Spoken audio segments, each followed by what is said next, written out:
So I want to make sure I'm understanding this correctly. The narrative that's being pushed by some Black folks is that they want you to internalize and believe that the greatest threat to Black Americans is less government assistance and not the generational, spiritual, and cultural and economic poverty that government dependence created in the first place. My question is why are so many so-called Black Christians who, instead of empowering the people they claim to love to be self-sufficient and to follow the biblical model, we're out here instead pushing to depend more on government and not on God? I do not understand. This is a wicked and completely unbiblical worldview, and I'm going to prove it to you today. It's coming up next on Unshakable with April Chapman.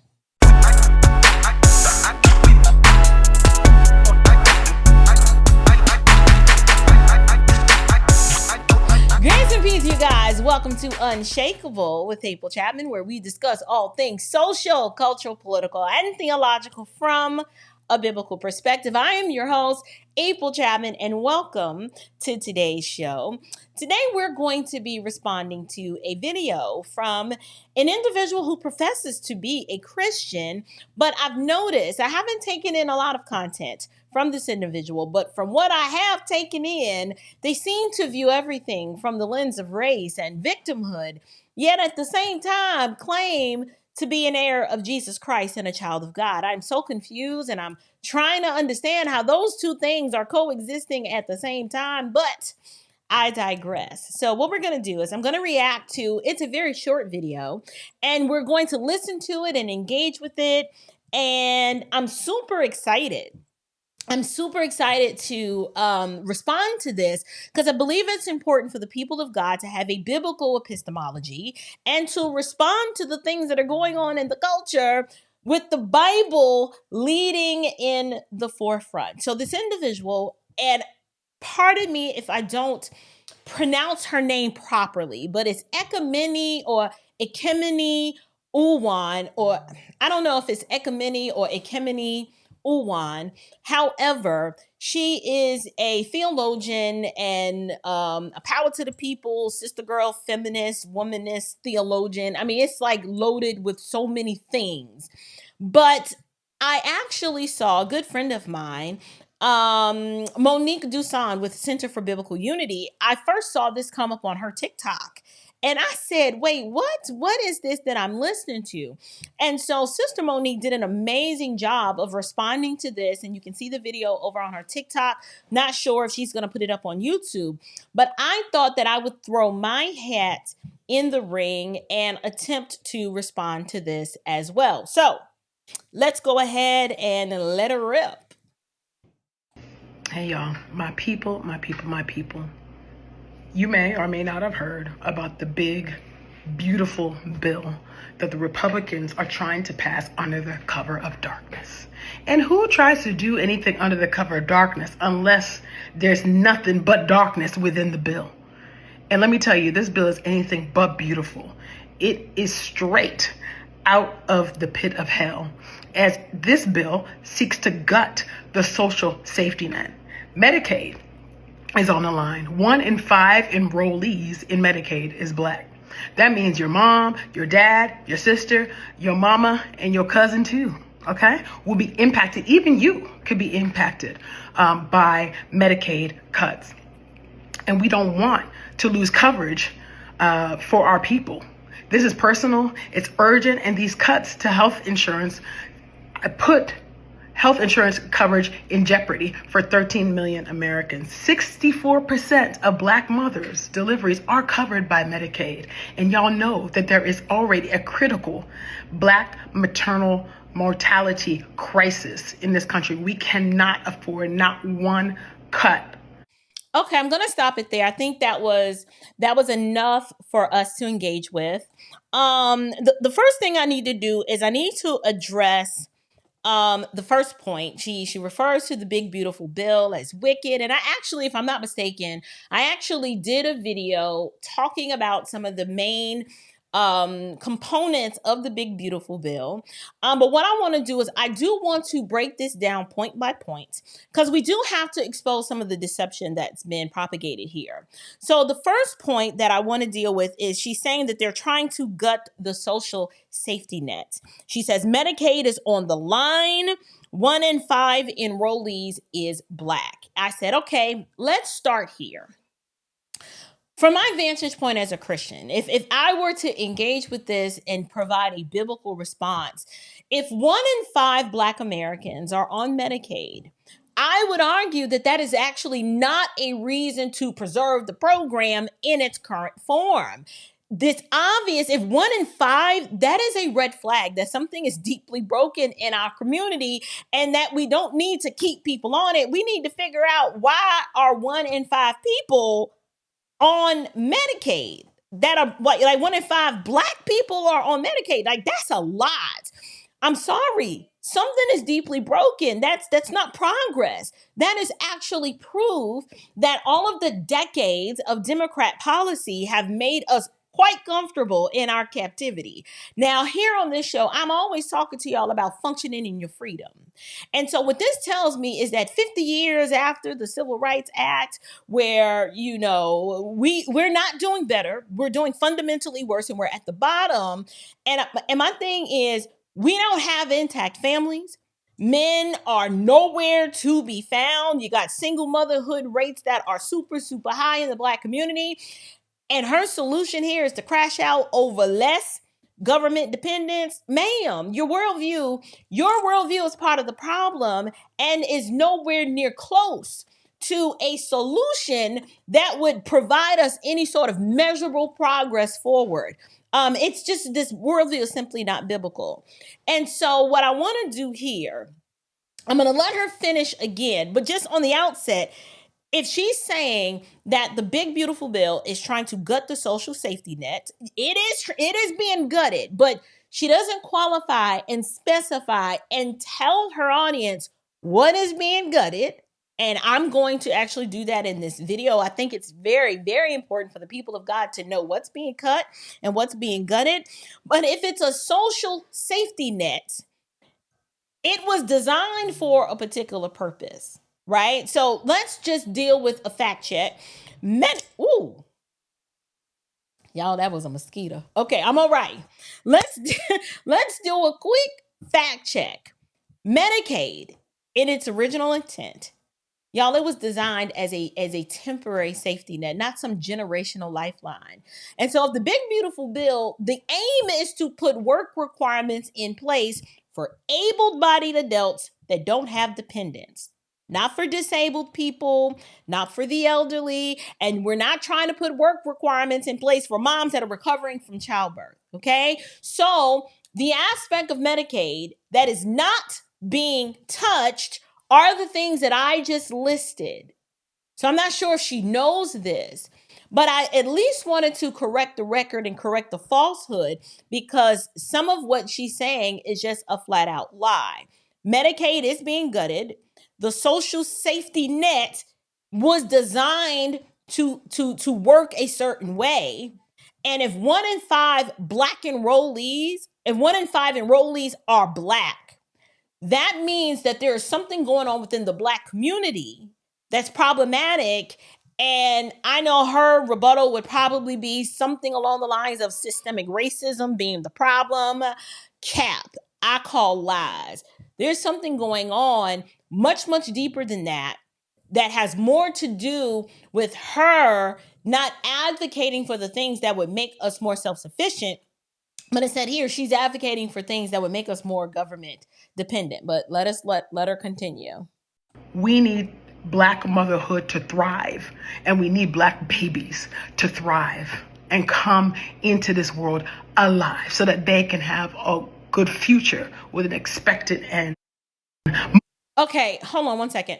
Before I actually engage with that, I actually had in my notes something else that I wanted to bring up. Here's the biblical principle, because she's not really going to provide any sort of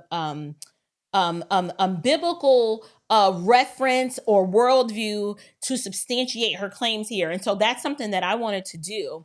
But we know that the Apostle Paul says, if anyone is not willing to work, let him not eat. That is an exhortation and an admonition from 2 Thessalonians chapter 3, verse 10. So my question is, why is it that Democrats don't want Christians to follow this biblical admonition? Like, dependency destroys your dignity. It's not loving to have people on crutches when they can walk, to tell them, no, you don't need to strengthen your legs. You don't need to exercise those muscles so that you can be self-sufficient. No, we need to keep you on crutches. That's not loving. That is not loving. I'm sorry. It's just not. And so I needed to highlight, she is upset that the social safety net is being gutted. She runs to this statistic that 1 in 5 enrollees are Black, but she doesn't seem to have a problem with that. She seems to be more concerned that out of those 1 in 5 enrollees, if they're able-bodied adults and a work requirement is put in place, that's a good thing that we should be celebrating. We shouldn't be celebrating able-bodied adults who can work that are just on Medicaid, okay? We shouldn't be celebrating that. Just saying. More than half of Black children get their health care through Medicaid. And we can't let the Republicans and this wicked regime jeopardize their future. Our kids deserve better in this country. And let her talk. I'm gonna let her go back about the people that's being impacted on Medicaid. I want her to talk about the maternity, mortality rates, and the babies and stuff. So let me do that. To lose coverage for our people. This is personal, it's urgent, and these cuts to health insurance put health insurance coverage in jeopardy for 13 million Americans. 64% of Black mothers' deliveries are covered by Medicaid. And y'all know that there is already a critical Black maternal mortality crisis in this country. We cannot afford not one cut. We need Black motherhood to thrive, and we need Black babies to thrive and come into this world alive so that they can have a good future with an expected end. More than half of Black children get their health care through Medicaid, and we can't let the Republicans and this wicked regime jeopardize their future. Our kids deserve better, and they deserve care, not cuts. All right, so I wanted her to let her cook a little bit more on that, because there are some points that I want to make regarding that. She talks about how Black mothers need Medicaid to thrive. Now, I don't know if she's a mom or a wife or have children. And I do distinctly remember when I was a young mom, and lots of young mothers need Medicaid. I don't understand why she's implying that pregnant women are being impacted by Medicaid when that's not true. So this is the emotional blackmail that she's using here. But she says Black mothers need Medicaid to thrive. And then she says Black babies deserve to live and to have a future. I'm like, boo boo, listen, I agree. Absolutely. Black babies do deserve to live. But do you know what kills Black babies before they ever need Medicaid? Do I need to play the crickets, or should I just say the word abortion?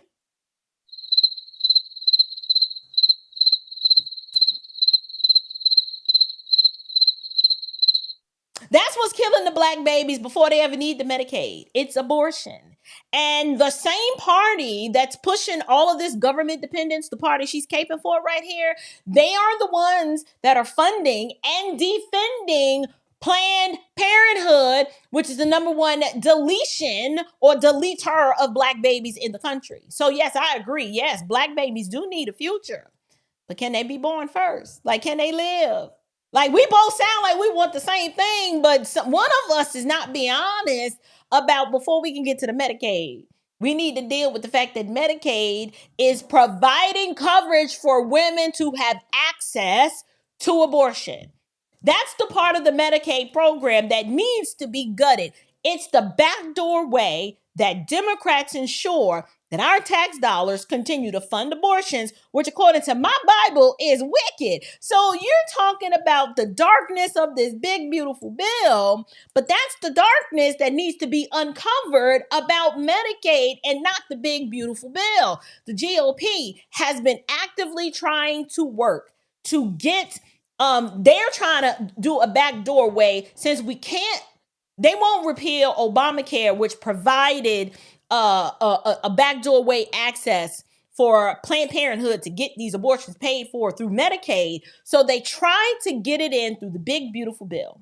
But see, she's not going to tell you that. She's also not telling you that this big, beautiful bill, that through the big, beautiful bill, one of the provisions that they were trying to take out was saying, fine, we will provide coverage for moms and babies, for pregnant women. However, we're not paying for the baby deletion.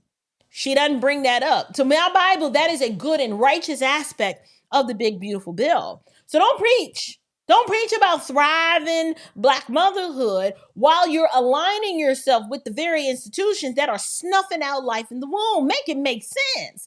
No one believes you when you grandstand about Black babies deserving to live. You support the party that is wholesale committed to their extinction. Psalm 127 verse 3, behold, children are a heritage from the Lord, the fruit of the womb, a reward. How can we be rewarded if the babies are not being born?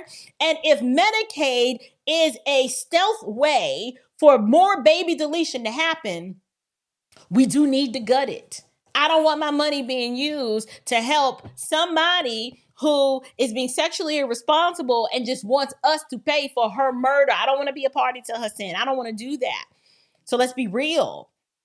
No amount of Medicaid can replace a father in the home, and no amount of Medicaid can replace biblical discipleship.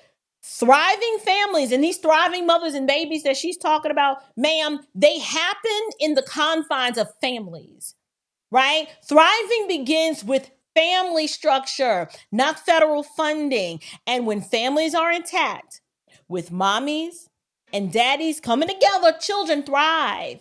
When the parents' work is unto the Lord and they have coverage from their gainful employment, babies don't suffer and mamas don't die. That is just a fact. That's just a fact. So let's let her finish. She's about to start talking about some Pell Grants, and I really want to talk about that. So then let's talk about Pell Grants. 75% of HBCU students rely on them. The budget puts their college dreams at risk. Can we afford for the Black middle class to be gutted and decimated? No, we cannot. We need to ensure that our children are getting the education, the college education that they desire and that they have a right to. Then Head Start. Okay, Head Start, there's over 25% of kids in Head Start are actually Black kids. And this could undermine early education and child care. Yeah, so this is the problem. The problem that she is bringing up about the Pell Grants, she says 75% of HBCU students relying on Pell Grants. She says their dreams are at risk. Now, from my perspective, the biblical response to this would be like, well, college is not a human right. I don't see where that's a human right. These Black Democrats, y'all, they've been so dependent on the government for so long, and MLK was so successful in turning an entire generation into a bunch of Marxist-minded socialists that it sounds as if this woman believes that the government giving people money is a right, and without it, we simply can't do anything. Like, do you not understand that getting an education, that's a privilege. And it's a privilege that should come with personal investment, hard work, and some accountability. Like, you need to have some skin in the game, because here's what I've noticed. The people that cherish their education the most, they're the ones who worked their way through school, who put in the extra hours, who had to maintain good grades to keep that scholarship. They did work, study. The character that is built when you have to find a way or make a way, cannot compare to the entitlement mindset that she is pushing here. So my question is, what makes you think you're even entitled to anything from the government? Like, you're a Christian. It pains me to hear Christians speak this way. I'm like, has Caesar's system not shown you and taught you anything? Why is it that you want the people of God to be looking to the government and then to have the audacity to say it is a privilege? No, the entitlement is what I'm addressing. The entitlement that these Pell Grants are something that it's owed to you. This is socialism. This argument is not rooted. It's not rooted or grounded in any sort of biblical fidelity. Here's something I want you to think about. Do you know what the real betrayal is? The real betrayal is that many of these HBCUs, the truth of the matter is they're indoctrinating students with anti-biblical ideology. You go in there having been raised, to fear God and to love your fellow man. And by the time you graduate and you come out a feminist-minded, queer theory adjacent sympathizer that spends all your time harping on racial grievance politics. And all of this is funded by government checks. That's a problem for me. Heck, most of these people, when they go to these fine institutions, they come out sounding just like this. They sound like this. So no, the threat isn't fewer Pell Grants. The threat is that we are paying to destroy our children's minds. And as a Christian, I am so confused as to how this woman cannot see that. It could be because her mind has been clouded by the indoctrination system that she got from this government system, the government funded education, and her arguments are not rooted in biblical truth, but rather Marxist ideology. All I hear is grievance in her voice. I want you to consider Proverbs 22:6. It says, train up a child, you know it, in the way that he should go. Even when he is old, he will not depart from it. Listen, you cannot complain. You cannot complain about a lack of funding and then ignore the moral rot that's within these institutions. I'm not sending my child to Rome's system and then be confused when they come out as Romans. I'm not doing it. She also mentioned Head Start, or she's about to mention Head Start. Let her finish. And then school meals and SNAP, of which I was a recipient of. 3 million Americans in need will lose food assistance, including many of which 1 in 5 Black children already face food insecurity. We don't need cuts to the social safety net. If anything, we need more, okay? Yeah, no, that's a problem. There's no way you could sit and read and study the Word of God and walk away with this mindset. She starts talking about Head Start, the SNAP program, school meals, and then she starts crying food insecurity. I'm like, okay, so here's where we need to get real. We need to get real because what does it say about families and communities when the government feeds more of our children than their own parents do? Hear me clearly. Two things can be true at the same time. You could fall on hard times and need assistance. And then you could also be dependent and you lack self-sufficiency because the government keeps incentivizing for you to stay on its system and you never learn how to fish and get your own food. Food assistance isn't evil. But the fact that millions of Black children depend on it is proof that we are reaping the harvest of fatherlessness, faithlessness, feminism. Yes, don't leave out feminism. And then you got to add some functional atheism in there. You have to, because the government's now supplying our every need.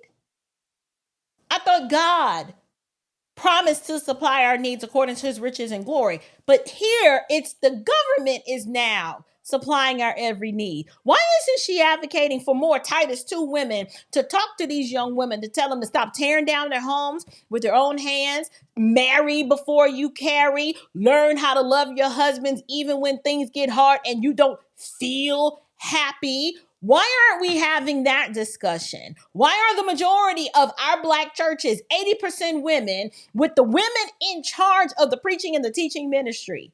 We ain't nobody gonna say nothing about that and think and then be confused as to why our homes are out of order and all jacked up. Could this be why our homes are unstable? And then this leads to food insecurity, because when you got separate households, mama's over here, daddy's over here, she's out here hustling and working, can barely make $1 out of 15 cents because she don't want to cooperate with her one flesh partner, i.e. her husband or the baby daddy that she laid down with. Could this be why our homes are unstable and so many of our women are on food stamps and need childcare? Whatever happened to making sacrifices like back in the day?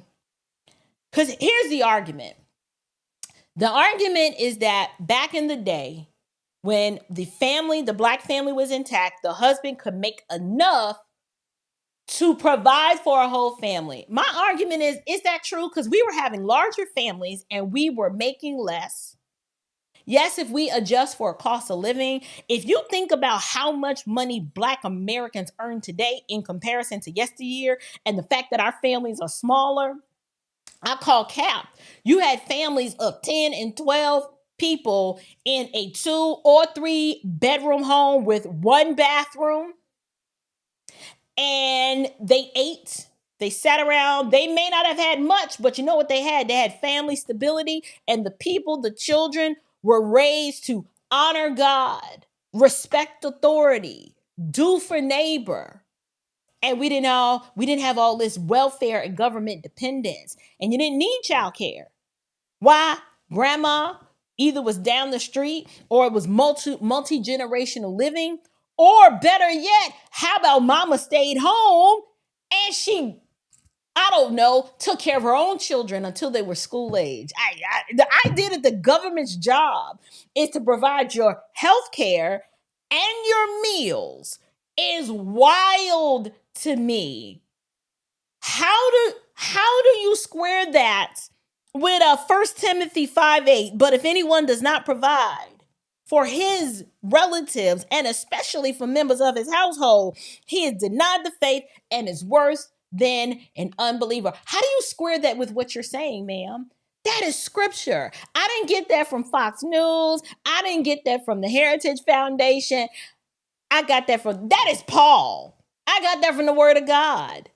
So I had to say something about this, because it's very concerning to hear someone talk about the SNAP food program and food insecurity and childcare, and then speak about it in such a way as if that's the purpose and role of government. And that if the government is saying, in order for us to provide for people who need it, the actual indigent, we have to make these cuts, and we got to get y'all off the hip, right? And teach you how to walk on your own. Here, like most leftists, they don't want you to walk on your own, because they want you to put your faith in princes, i.e. the government, to provide for you. Let's let her, she about to wrap it on up and put a little cherry on top. This bill redistributes wealth to billionaires.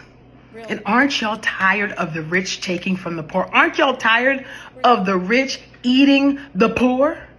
When will enough be enough? So here is my call to action to y'all. What can you do? Call your Congress member and urge them to protect healthcare, education, and food programs that serve millions of Black families. Today is the day to call your Congress member. Tell them to choose families over billionaires. Enough is enough. All right. So I'm going to wrap this up. Listen, this bill is not funding and helping billionaires so that the rich are eating the poor, right? First of all, from a biblical perspective, I need to talk about this. Is classic Marxist envy disguised as compassion. See, with Marxism, they're always concerned about what someone else has, what someone else is doing. And instead of equipping our people with the tools on how do you create wealth, how do you build a business, isn't it important to leave an inheritance for your children? Instead, you want them to beg Pharaoh for bread and then complain that the baker is eating steak. Like, the spirit of envy is strong in this one. The spirit of envy and jealousy and always being worried about what someone else has instead of equipping your people, the ones you claim to love so much, on how to go fish on their own. That's just disgusting to me. The Bible doesn't support covetousness.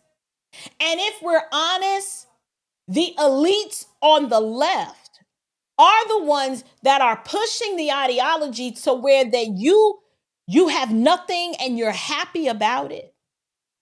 Instead, the right wants to remove the artificial weights that are in our way, and they want people to do for self and to be self-sufficient. These are biblical concepts.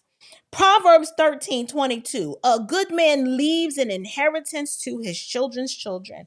Y'all, Black folks kill me how they always talk about generational wealth, and then they want to blame white supremacy as the reason why they don't have generational wealth, but they never tell you that you can't build generational wealth if you're dependent on government scraps. Hello, can somebody tell me? We can't build generational wealth if you're dependent on government scraps. We need policies that are going to empower work, promote ownership and financial literacy, not cradle to the grave dependency, which is what this woman is advocating. I don't want that. And you can't have generational wealth with all these fragmented families. I just explained it. If you look at Asian communities and Indian communities, they are married and it's like, we in this, somebody got to die. That's the only way out. And they're able to pass on the generational wealth because, one, they're not married because they feel in love today, right? And they just hope that they feel in love tomorrow. They recognize the covenant and the relationship that they have is permanent. They have a permanent view of marriage because they recognize that it's not all about them and their personal happiness. It's about the family. It's about the legacy. It's about the generational wealth that we're leaving and the legacy we're leaving behind. We don't know anything like that because too many of our women are out here trying to go at it alone, compete with their man, divorce their husbands when times get hard or they're not happy anymore. So we got these fragmented families. So you can't build generational wealth as a single mother on a regular average American salary because all of your money is going toward just scraping and surviving. And then if you're the baby daddy over here, you definitely can't leave nothing to your kids because the child support is eating up everything you earn and you can barely care for yourself. But if these two fragmented households could get out of their own way and figure out and recognize that intact families create healthy societies and generational wealth comes not by the get rich quick scheme or by the government giving it to you, but by the slow and steady. The slow and the steady and having a vision and a goal, not using everything you earn and living off of that, but by being a good steward over what the Lord has actually given you. And so I know she thought she cooked, but no, she didn't. Because the real oppression, y'all, it's not coming from Republicans that are trying to reform wasteful government programs. We got to be honest, it's wasteful. There's no reason why Taquayshawn, a whole grown man, should be on Medicaid and getting food stamps. And there's no reason why Shaniqua and Shaquana in them, who have the ability to work. Oh, and don't forget Becky. Don't leave Becky out. Because I done seen some Beckys on here mad that their Section 8 and their food stamps are getting cut. So we got Shaquanas and the Beckys. Both of them two orangutans are a problem. We need to deal with that because they can work. but they won't work because Democrats love dependents. They are a party of masters looking for slaves, and they love them some slaves that are looking for masters. And so what the GOP is doing, they're just trying to preserve the social safety that we have so that the people it was intended for have it when they need it.